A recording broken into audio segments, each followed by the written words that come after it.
आजकल के इस दौर में अधिकतर लोग अपने जीवन से असंतुष्ट हैं। उन्हें लगता है कि मैं ही गरीब क्यों हूँ। वे इसका दोष भगवान को देते हैं, उन्हें अपनी स्थिति का कारण ठहराते हैं। इस कहानी में आपको इस प्रश्न का संपूर्ण उत्तर मिल जाएगा और आप अपने जीवन से असंतुष्ट महसूस नहीं करेंगे। बहुत समय पहले की बात है, एक गाँव के धर्म उपदेश देने के लिए लगे हुए शिविर में भगवान गौतम बुद्ध पहुँचे। गाँव के लोग अपनी अपनी समस्या लेकर उनके पास जाते और उनसे समाधान प्राप्त कर नई ऊर्जा के साथ वापस लौटे। गाँव के बाहर एक गरीब राह में बैठे बुद्ध के पास आते जाते लोगों को निहारा करता था। उसने देखा दुखी चेहरा लिए भारी कदमों से लोग भगवान गौतम बुद्ध के शिविर में जाते और जब वो शिविर से लौटे तो नई ऊर्जा और चेहरा पर खुशी दिखी। गरीब ने सोचा, क्यों न मैं भी भगवान के पास अपनी समस्या लेकर जाऊं। यह सोचकर हिम्मत करके वो भी शिविर की ओर चल देता है। शिविर में एक एक क्रमबद्ध तरीका से व्यक्ति प्रवेश मिलता था, इसलिए वो भी अपनी बारी का प्रतीक्षा करने लगा। जो कुछ भी उसने रास्ते में देखा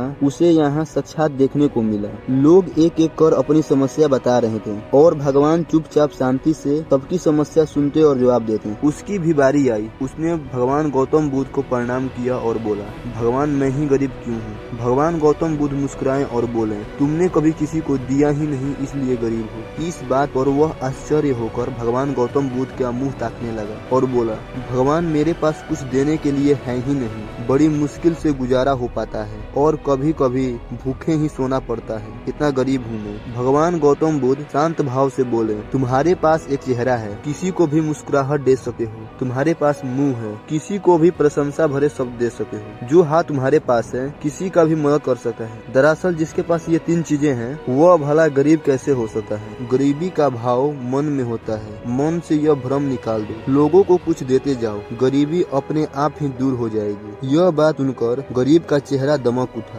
उसे अपने प्रश्न का उत्तर मिल चुका था। अब उसके मन से गरीबी का भाव दूर हो गया। इस शिक्षा को जीवन में उतार कर कुछ ही दिनों में उसका जीवन खुशियों से भर उठा। मंदिर में भी लोग जाते हैं, कुछ न कुछ मांगते रहते हैं, जीवन भर घुट घुट कर समय बिता देते हैं। वे ईश्वर की कृपाओं को कभी समझे ही नहीं, जीवन के महत्व को कभी जाना ही नहीं। इस पर कबीरदास जी ने बहुत बेहतरीन दोहे कहे हैं। सबके पल्ले लाल है, सभी साहूकार गांठ खोल परखे नहीं, विधि रहा कंगाल। यानी सभी के पास ज्ञान है जो कि ईश्वर का अनमोल देन है। मनुष्य जीवन एक अनमोल अवसर है और विधाता का असीम कृपा का तोहफा है। हमारा सर्वप्रथम यह कर्तव्य होता है कि हम उस परम परमेश्वर की इनायतों को समझें और कृपा जानने की कोशिश करें। और इसका आसान तरीका है खुद को समझना। हमारा अस्तित्व क्या है, हमारा लक्ष्य क्या है और अच्छे कर्म बुरे कर्म आदि। हमारे पास ईश्वर की दी हुई वे अनमोल तोहफे हैं से आज मानव की नई उपलब्धियों को पार जा सके। बस जरूरत है तो सही मार्गदर्शन की, जो कि आज से इन बातों को समझेंगे और अपने जीवन में उतारेंगे।